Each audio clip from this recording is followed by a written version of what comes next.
दोस्तों, ये इस कहानी का 5वां भाग है। अगर आप लोग हमारे इस चैनल पर पहली बार आए हैं या फिर अभी तक इस चैनल को सब्सक्राइब नहीं किया है तो प्लीज़ फिर इस चैनल को सब्सक्राइब करके बेल आइकन को ऑल पर ज़रूर सेलेक्ट कर दें, ताकि मैं जब भी यहाँ पर इस कहानी के किसी भी चैप्टर को अपलोड करूँ तो उसका नोटिफिकेशन आप लोगों को तुरंत मिल जाए और आप लोग इस कहानी को पढ़ और सुन सकें। अगर नहीं सब्सक्राइब किए होंगे तो फिर ये कहानी आप लोगों से छूट जाएगी, तो प्लीज़ फिर इस चैनल को सब्सक्राइब ज़रूर ज़रूर ज़रूर कर लीजिएगा। चलिए इस कहानी के 5वें भाग को पढ़ते हैं। माही रोते हुए अपनी माँ की गोद में सर रखे हुए सोफे पर पड़ी है। माँ जी उसे बहला रही हैं। तभी आनंद गुंडा गुस्से में तमतमाया हुआ आता है और माँ जी का मोबाइल उठाकर पटक देता है। मोबाइल के 10 टुकड़े हो जाते हैं। माही और माँ जी घबरा जाती हैं। गुंडा उन्हें गुस्से से देख रहा है, जैसे उन्हें जिंदा मार देगा। तुमने फ़ोन क्यों तोड़ा? माँ जी हिम्मत जुटाते हुए पूछती हैं। ना रहेगा फ़ोन और ना ही किसी से कोई बात करेगा, समझ गए तुम लोग? गुंडा आँख दिखाते हुए कहता है। तो माँ ही डरने लगती है। माँ जी बेटी को संभाल रही हैं। तुम क्यों हमें परेशान कर रहे हो? मेरे घर से चले जाओ, हम किसी से कुछ नहीं कहेंगे, तुम चले जाओ। माँ जी आगे गुस्से में उससे कहती हैं, एकदम चुप, मुझसे सवाल नहीं करना। अगर जिंदा रहना है तो चुपचाप रहने का, नहीं तो टुकड़े टुकड़े काट कर फेंक दूंगा, किसी को पता भी नहीं चलेगा। इसीलिए जिंदा रहना है तो जैसा मैं कहूँ वैसा ही करने का। आनंद गुंडा चिल्लाते हुए कहता है। तो माही और उसकी माँ डर जाती हैं। जब तक सोनम की शादी नहीं हो जाती है तब तक मैं तुम लोगों की नज़र रखूँगा, इसीलिए कोई भी होशियारी करने की ज़रूरत नहीं है।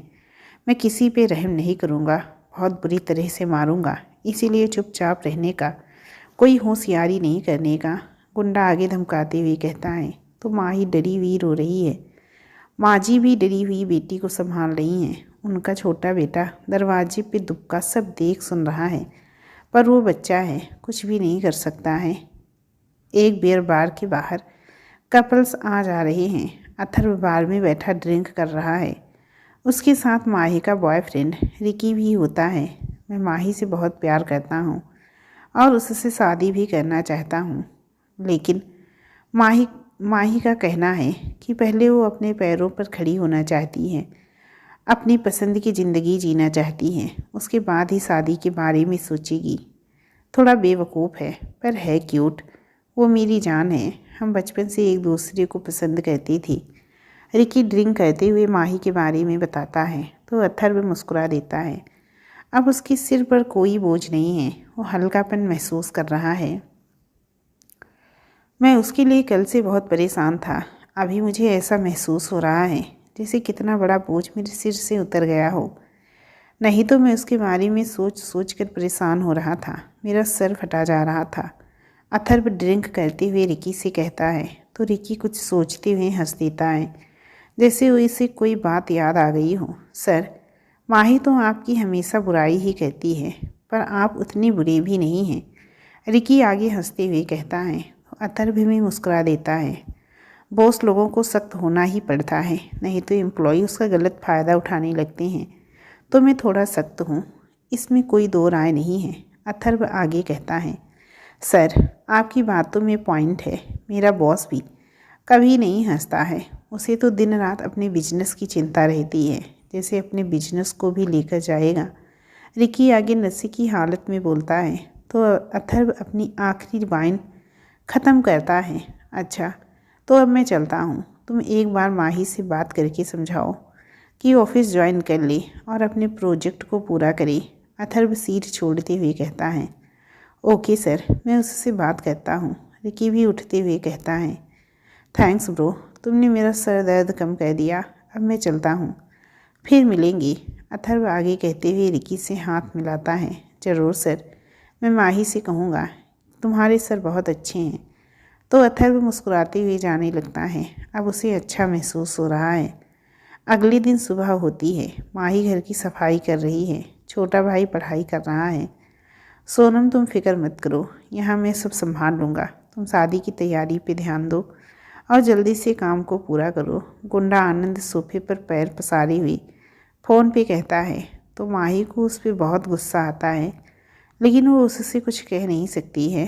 फिर भी आनंद, तुम अलर्ट रहना। उस माही की बच्ची का कोई भरोसा नहीं है, वो कभी भी गेम खेल सकती है। वो बहुत चालाक है, उस पर विश्वास नहीं किया जा सकता है। सोनम फ़ोन की दूसरी तरफ से कहती है तो गुंडा माही को सफाई करते हुए घूरता है। माही जल्दी से अपना कपड़ा ठीक करने लगती है। मेरे सामने कोई चालाकी नहीं चलेगी, तुम अपनी शादी पे ध्यान दो और जल्दी से अपना टारगेट पूरा करो, हमें और भी बहुत से काम करने हैं। गुंडा आगे फ़ोन पे कहता है तो माही एक बात समझ जाती है कि इनका एक पूरा गैंग है जो ऐसे गलत कामों को अंजाम देता है। अगर उसने बॉस अथर्व को इनकी सच्चाई नहीं बताया तो उनकी ज़िंदगी बर्बाद हो जाएगी। पर वो अथर्व को सच्चाई बता भी नहीं सकती है। गुंडा उस पर नज़र रख रहा है। ओके आनंद, तुम भी अपना ध्यान रखना, बस कुछ दिनों की और बात है। एक बार हमारी शादी हो गई तो फिर उस घर की हर चीज़ पे सिर्फ और सिर्फ मेरा अधिकार होगा। सोनम आगे फ़ोन पे कहती है तो गुंडा उसे फ़ोन पे किस करता है तो माही को उस पर गुस्सा भी आता है। और उसके बाद हम खूब मज़े करेंगे, हाँ, गुंडा कहते हुए हंसने लगता है तो माही गुस्से में वहाँ से जाने लगती है। गुंडा और ज़ोर ज़ोर से हंसने लगता है। छोटा भाई गुंडे को घूर रहा है। माँ जी किचन में नाश्ता बना रही हैं। माही रोते हुए आती है, मम्मी सब मेरी गलती है, मेरी वजह से आप लोग भी खतरे में पड़ गए हैं। अगर मैं दिल्ली नहीं जाती तो ये सब नहीं होता, एक गुंडा हमारे घर में नहीं होता। मम्मी मुझे माफ़ कर दो, मुझे आपकी बात माननी चाहिए थी, मुझे दिल्ली नहीं जाना चाहिए था। माही गीली आंखों से कहती हैं तो माँ जी का मन भी दुखी हो उठता है। तुम तो हमारी भलाई के लिए दिल्ली गई थी, इसमें तुम्हारी कोई गलती नहीं है बेटी, सब किस्मत का दोष है। पता नहीं हमारी ये बदकिस्मती कब पीछा छोड़ेगी। माँ जी बेटी से कहती हैं तो माही रो रही है, मम्मी अब हम क्या करेंगे, ये गुंडा तो हम पे 2400 घंटे नज़र रखे रहता है। गांव वालों को क्या जवाब देंगे, वो 4 बातें बनाते होंगे कि मैंने किसे घर लाया हुआ है। माही आगे माँ से कहती है कह देना कि तुम्हारी मौसी का लड़का है। माँ जी बेटी से कहती है पर मम्मी ये तो गुंडा है जो हम पे नज़र रखा रहा है, हम गाँव वालों से झूठ नहीं बोल सकते हैं। माही माँ से पूछती है तो किसी को सच्चाई भी तो नहीं बता सकते हैं, अगर गुंडे को पता चल गया तो वो हमें मार भी सकता है, इसीलिए माही हमें संभल कर रहना होगा। माँ जी बेटी को समझाते हुए कहती हैं नहीं मम्मी, मैं किसी को कुछ नहीं बताऊंगी, चुपचाप रहूंगी, किसी से कुछ नहीं कहूँगी। माही रोते हुए कहती है तो माँ जी को भी दुख होता है कि उनके घर कौन सी मुसीबत आ गई है। अथर्व अथर्व ऑफिस में काम कर रहा है लेकिन उसका काम पे मन नहीं लग रहा है। वो कैमरे से माही की सीट को देखता है, उसे माही की याद आ रही है। उसकी बचकानी हरकत, बेवजह हंसना, ऊट पटांग काम करना जो वो पहले कैमरे से माही को देखता था, पर अब उसे माही की खाली सीट चुभ रही है। वो उसके बारे में सोच रहा है। तभी अथर्व का मोबाइल बजता है तो उसका ध्यान टूटता है। वो फिर कॉल रिसीव करता है। हेलो मेरी जान, आप क्या कर रहे हैं, क्या आप मेरे बारे में सोच रहे हैं। फ़ोन की दूसरी तरफ से सोनम कहती है तो अथर्व का दिमाग गर्म होने लगता है। इस वक्त फ़ोन लगाने का कारण जान सकता हूँ, अथर्व बिगड़ते हुए पूछता है तो सोनम हंस देती है।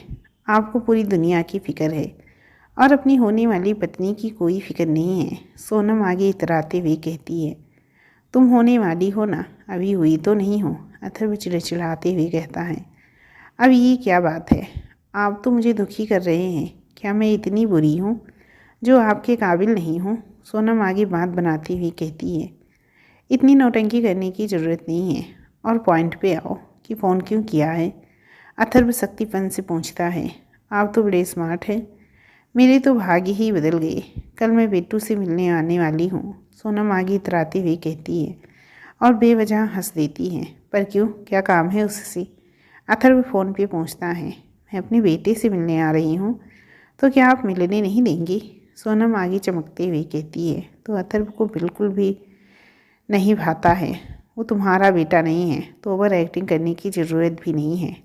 अथर्व भड़कते हुए कहता है आप कैसी बातें कर रहे हैं, एक माँ को उसके बच्चे से मिलने नहीं देंगी। सोनम नौटंकी करते हुए कहती है मेरे बेटे के करीब आने की ज़रूरत नहीं है, समझ गई तुम? दूर ही रहो उससे, अथर्व कहता है तो सोनम फिर मुस्कुरा देती है। पर मैंने तो बिट्टू से वादा किया है कि मैं इसे घुमाने ले जा रही हूँ, इसीलिए इसी बहाने हमारी दोस्ती भी हो जाएगी ना। सोनम मुस्कुराते हुए कहती है, वो कहीं नहीं जा रहा है और तुम्हें आने की भी ज़रूरत नहीं है, अथर्व आगे बिगड़ते हुए कहता है और कॉल कट कर देता है। तो सोनम अपने आप में हंस पड़ती है और कहती है कि एक दिन तुम मेरे इशारों पे ना नाचे तो मेरा नाम भी सोनम गुप्ता नहीं। आनंद गुंडा माही के घर में टीवी देखते हुए बैठा है। माही चाय की कप गुंडे के सामने रखती है तो गुंडा उसे गंदी नज़र से देखता है। चाय में जहर तो नहीं मिलाया है कि मुझे मार तुम लोग भाग सको? गुंडा माही को घूरते हुए कहता है, हम तुम्हारे जैसे लोग नहीं हैं जो पैसों के लिए किसी की भी ज़िंदगी को ख़त्म कर दें। हम भगवान की पूजा करते हैं और उन्हें अपनी ज़िंदगी सौंप देते हैं, फिर जो उन्हें करना हो करते रहें। माही जवाब देते हुए कहती है, तो चीज़ कमाल की है, तो फिर आज रात को मेरे पास आ जा, तुझे चांद तारे दिखा दूंगा, बहुत मज़ा आएगा। क्या बोलती है? तुझे आज़ाद कर दूंगा, गुंडा माही को घूरते हुए कहता है। तो माही को बहुत गुस्सा आता है, इतना भी मत गिर कि एक दिन खुद के होने पे भी तुझे शर्म आए, भगवान से तो डर। माही रिझियाते हुए बोल पड़ती है, तेरी बहुत जुबान चलती है लेकिन कोई फ़ायदा नहीं है, अगर मुझे खुश करेगी तो तेरे लिए अच्छा होगा। गुंडा आनंद आगे कहता है। तो माही दांत पीसते हुए जाने लगती है। वो चाह कर भी कुछ नहीं कर सकती है। अगर उसने किसी को कुछ भी बताया तो वो उसके परिवार को नुकसान पहुंचा सकता है। उसे अथर्व के लिए भी दुख हो रहा है कि उसकी शादी ऐसी लड़की से हो रही है जो उसकी पहली पत्नी की मौत का कारण, पर अब वो कुछ भी नहीं कर सकती है और ना ही अब उसके पास कोई सुविधा है कि वो किसी से कांटेक्ट कर सके। वो अपने आप को लाचार मजबूर महसूस कर रही है। सोनम के घर में सभी सोफे पे बैठे विमर्श कर रहे हैं। सोनम, अब तुम अथर्व से अच्छे से पेश आओ और तुम्हें उसका विश्वास जीतना होगा कि तुम उसकी पत्नी बनने के लिए सही हो, ताकि अथर्व सिर्फ तुम्हारे बारे में सोचे और तुमसे प्यार करने लगे, शांताबाई सोनम से कहती हैं। तो सोनम उनकी बातों को समझ रही है।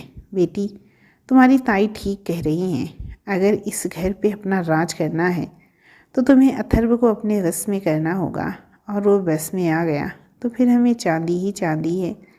केशवलाल आगे बेटी सोनम से कहता है तो शांताबाई खुश होती हैं। चिंकी भी मुस्कुरा देती हैं कि सब उसके प्लान के मुताबिक हो रहा है। हमने तो तुम्हारी अथर्व से शादी फिक्स कर दी है, आगे का प्लान तुम्हें ही सफल बनाना होगा। अब तुम अपना काम पूरा करो। केशवलाल बेटी से कहता है। वो पिताजी को देखकर पलक झपकाती है। ताई और बाबा, आप चिंता मत करिए, सोनम ने अपने प्यार का जाल बिछाना शुरू कर दिया है, बहुत जल्दी उसमें शिकारी भी फंस जाएगा।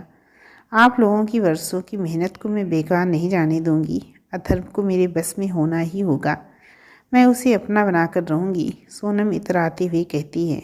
तो शांताबाई और केशवलाल खुश होते हैं और वो सभी सुनहरे सपने देखने लगते हैं।